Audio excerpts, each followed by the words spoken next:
À 20 ans, tu pouvais manger n'importe quoi sans jamais prendre un gramme. Aujourd'hui, tu fais sans doute plus attention à ton alimentation, tu as sans doute pris une activité sportive régulière et malgré tout, tu constates que tu ne perds plus de poids comme avant, voire même tu continues à grossir. Pourquoi? Je te révèle tout dans cette vidéo, mais tout d'abord, générique.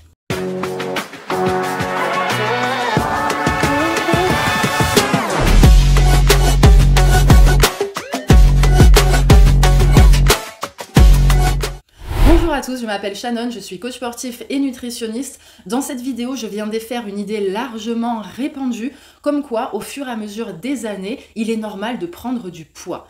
L'explication, souvent, c'est qu'au fur et à mesure des années, ton métabolisme baisse. Alors, il est vrai qu'à 23 ans environ, la croissance est finie et que le corps a besoin de moins de ressources pour fonctionner. Malgré tout, le métabolisme ne baisse pas de manière significative pour expliquer une prise de poids avant environ l'âge de la retraite. Donc, si tu n'en es pas rendu là, tu es sur la bonne vidéo.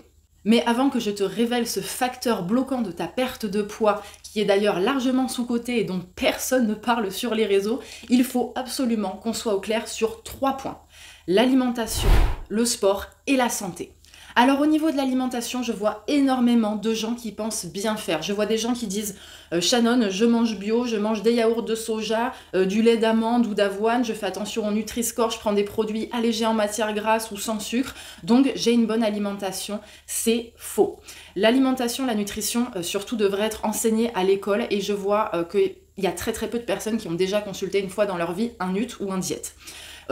Il faut absolument que tu ailles consulter ce type de professionnel si tu n'es pas capable de te rendre compte déjà des calories qu'il y a dans un plat. Si quand tu vois un plat, tu n'es pas capable de dire il fait 200, 400, 600, 1000 calories, ça veut dire que tu n'as sans doute aucune idée de ce que tu consommes et de ce que tu dépenses.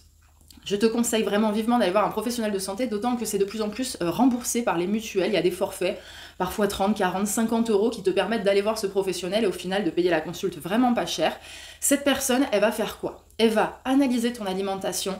Il est fort probable qu'elle trouve plein d'erreurs et c'est normal si tu n'as pas fait des études dans le domaine que tu fasses des erreurs.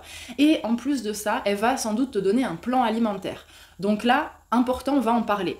Sur ce plan alimentaire, il va sans doute y avoir marqué petit déjeuner, il faut manger ça, collation, midi, collation, soir. Tu n'es pas du tout tenu de tenir ce plan à la lettre et de manger bien 100 grammes de féculents, 100 grammes de poulet, etc.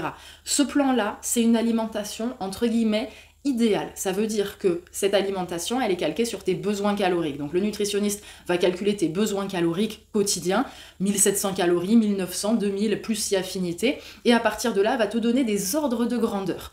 Et c'est là que c'est intéressant parce que par exemple, elle va te mettre viande maigre, donc poulet, dinde, etc., 150 grammes. Ben, le jour où tu vas te faire du poulet, tu vas te dire, tiens, je vais peser mon bout de poulet et peut-être que tu vas t'apercevoir que, en fait, il faisait 300 grammes. Donc là, déjà, tu te dis, ok, je consomme 2 fois trop de calories par rapport à ce que j'ai besoin. Donc bien évidemment, le but n'est pas de peser toute ta vie ou de peser tout le temps pendant une période donnée, mais de le faire une fois de temps en temps, manière de te rendre compte des ordres de grandeur et t'intéresser un peu aux calories. Par exemple, quand tu vas manger une gaufre Nutella, te demander est-ce que ça fait 200, 400, 600 calories, combien par exemple de footing j'ai besoin pour compenser ça. Et à partir du moment où tu auras une idée de tes ordres de grandeur, je suis sûre et certaine que tu vas voir les choses autrement et que là, pour le coup, tu vas avoir une vraie alimentation équilibrée. Ce n'est pas un travail qui se fait en un jour ou en une semaine. Le but n'est jamais de faire la révolution dans ton alimentation, mais juste de tendre vers le mieux et au fur et à mesure d'intégrer ces habitudes-là à ta vie tranquillement. Donc je te fais confiance pour faire un point sur ton alimentation, va voir un professionnel au moins une fois dans ta vie, c'est indispensable. Maintenant parlons sport ou du moins activité physique. Alors à moins que tu fasses un métier physique, que tu bosses dans le bâtiment, où là tu auras besoin d'une seule séance de sport par semaine, mais il faut vraiment transpirer toute la journée. Et typiquement les gens du bâtiment, moi je leur dirais faites une séance de sport par semaine, muscu, dos. Donc tu vas voir un coach sportif, tu lui dis je suis maçon, je suis ci, je suis ça, j'ai mal au dos, fais-moi une séance de dos par semaine. Si tu n'as pas une profession physique, c'est 2 voire 3 activités par semaine. Je parle d'activités parce qu'il y a pas mal de gens aussi, c'est aussi une grosse tendance, qui se disent je vais partir vers les sports qui brûlent le plus de calories. Alors on n'est pas tous des tarés, hein, on peut pas tous faire du MMA, du crossfit ou des sports aussi violents. Je préfère que tu fasses une activité physique qui te plaît, même si elle va consommer 150, 200 calories de moins à l'heure, hein, ça peut être du flamenco, du pilates, du ping-pong, ce que tu veux, mais au moins si tu prends plaisir à faire ce sport, tu iras régulièrement. Moi dans les cours que je donne, ou dans tous les cours intensifs, il y y a beaucoup d'absentéisme. Pourquoi? Parce que les sports sont tellement intenses, demandent tellement de recruter d'énergie que le jour où tu es un peu fatigué, tu as le nez bouché, c'est l'hiver, il fait nuit à 16h30, t'as pas envie d'y aller, tu n'y vas pas.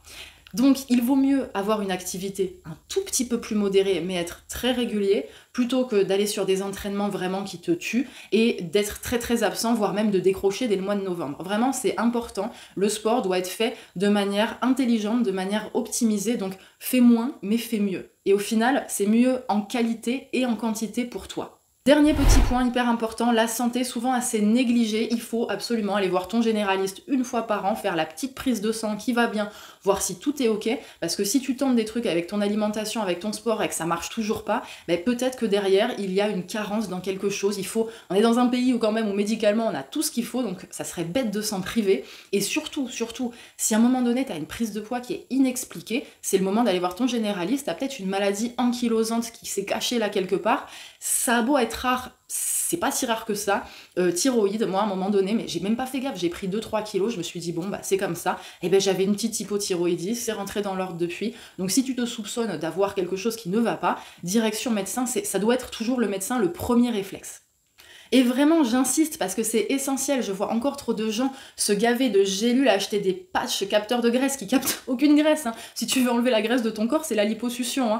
Donc, je vois beaucoup de gens partir sur des trucs hyper exotiques, très chers et souvent très inefficaces, avant de s'être vraiment intéressés à leur alimentation, leur activité physique et le médical. Vraiment, commence par ça avant de partir sur des trucs un peu lunaires. Ça peut paraître bête, mais c'est la base. Donc maintenant que ça c'est vu, maintenant que ça c'est fait, que tu as été sérieux, que tu as bien écouté tout ce que j'avais à te dire, je peux enfin te révéler ce levier considérable qui explique ce changement de métabolisme que tu constates. Et cet élément, il réside en 4 lettres, c'est le NEAT. N-E-A-T. Autrement dit, Non-Energy Activity Thermogenèse. Ok, tu vas me dire avec ça on est bien avancé, qu'est-ce que ce terme barbare? Tout simplement, c'est un terme qui définit toutes les dépenses caloriques qui sont hors de ton métabolisme de base. Donc métabolisme de base, c'est la consommation calorique de ton corps au repos, donc ton cœur qui bat, tes poumons, tes cellules qui se renouvellent, tout ça que tu dépenses sans même faire quelque chose de conscient, et qui n'est pas non plus du sport. Donc en fait, tous les mouvements que tu vas faire entre ton métabolisme de base et ton activité physique.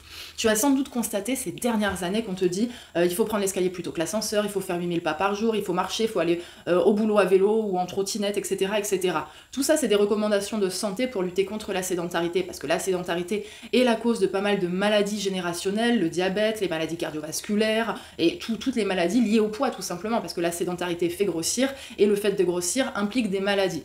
Donc sur le côté médical, c'est très bien. Nous, ce qui va nous intéresser, c'est vraiment la fenêtre métabolique de ce NEAT. Donc ce qui a changé entre tes 20 ans et aujourd'hui, c'est vraiment ton NEAT. Il est probable qu'à 20 ans, même si tu étais étudiant ou dans la vie active, peu importe, tu avais beaucoup d'activités, on va dire le soir, à partir de 17-18 heures, disons quand tu débauchais, quand tu avais fini ton activité travail. Il était fort probable que tu allais au cinéma, à la bibliothèque, que tu allais retrouver des potes pour boire un verre ou pour faire un pique-nique, que tu avais une vie sociale très développée. Aujourd'hui, sans doute que quand tu sors du travail, peut-être tu vas faire ta séance de sport, mais bon, de toute façon pas tous les jours, tu rentres directement chez toi et il est fort probable que tu ailles sur ton canapé. Pourquoi tu passes plus de temps sur ton canapé aujourd'hui que hier?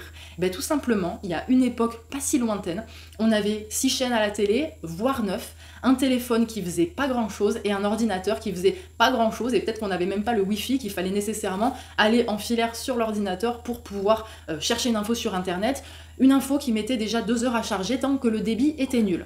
Aujourd'hui, depuis ton canapé, tu peux tout faire. Netflix, Amazon Prime, tu peux regarder une série en même temps que tu fais du shopping, en même temps que tu programmes ton réveil pour demain, que tu regardes la météo, que tu regardes un itinéraire, etc. etc. Aujourd'hui, la technologie s'est tellement développée que depuis ton canapé, tu peux tout faire. Tu peux travailler, tu peux organiser tes rendez-vous, c'est incroyable. Et ce changement-là technologique inclut un changement de ton mode de vie.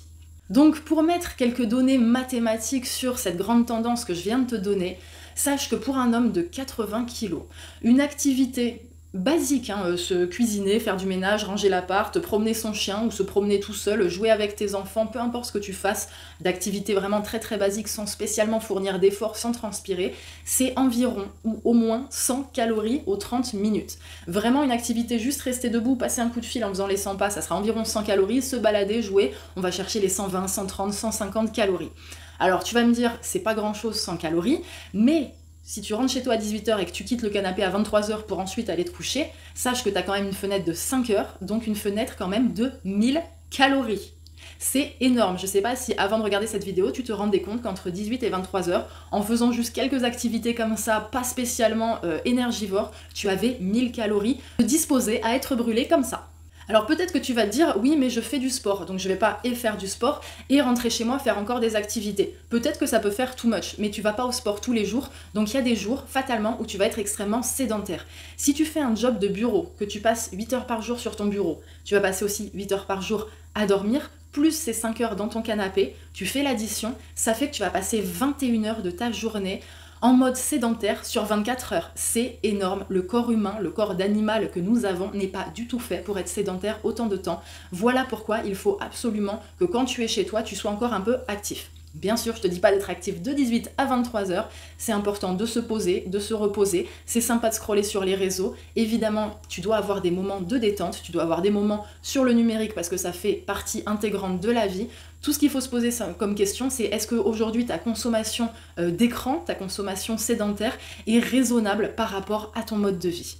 Une autre question que tu peux te poser, si par exemple je vois beaucoup de gens qui se disent je me prive de dessert. Un dessert par exemple, un liégeois, le truc au chocolat avec un peu de chantilly par-dessus, ça c'est absolument délicieux, c'est 150 calories. 150 calories, on reprend notre point de référence, notre homme de 80 kg. S'il s'est baladé une demi-heure avec son chien à un rythme un tout petit peu, un rythme de marche, pas trop balade mais un tout petit peu soutenu, et bien en fait en une demi-heure, ces 150 calories, il les a pris. Alors est-ce que tu préfères te priver de ton liégeois ou est-ce que tu préfères aller te balader pendant 30 minutes? Moi personnellement, je suis très gourmande, le calcul est vite fait, je vais promener le chien.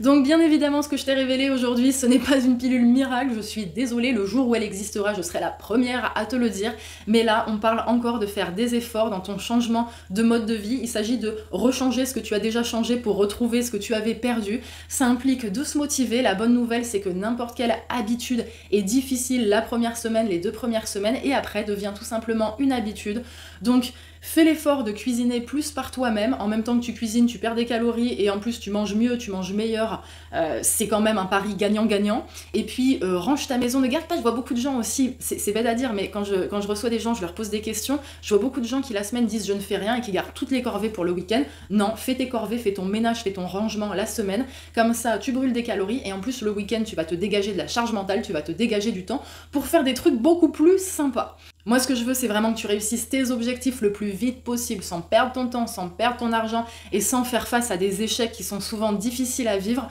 Dis-moi en commentaire si tu as une information supplémentaire, complémentaire, si tu as des questions, s'il y a quelque chose qui n'était pas clair dans ce que j'ai dit, si tu as quelque chose à ajouter, ça me fera très plaisir.